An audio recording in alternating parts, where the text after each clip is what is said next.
Hey, kids, do you know Phineas and Well, one sunny morning, they were in their backyard just like always, full of ideas.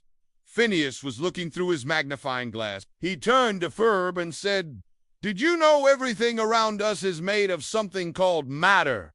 Like our toys, juice, even the air." Ferb nodded with a smile and quickly drew something on their whiteboard. He showed 3 boxes: solid, liquid, and gas. Phineas clapped his hands. "Let's build a science lab that shows how matter changes. We'll make ice melt and disappear." And guess what? They got to work right away. Tools flew around. Machines beeped. And within minutes, they had built a future science lab with buttons, levers, and glowing tubes. Their first test, a simple ice cube. They placed it on a hot plate. Slowly, it melted.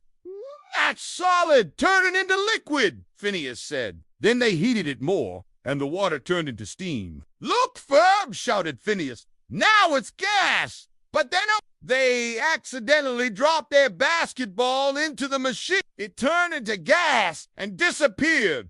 "Oops," said Phineas. "That was not part of the plan." Ferb pressed the reverse button, and with a loud pop, the basketball came back. Just then, Candace came running in yelling, "Moom! They made a basketball disappear." But their mom only laughed. "Candace, maybe you should join their science club. Want to try this experiment at home? Take an ice cube, watch it melt, then ask an adult to help heat it and see it become steam.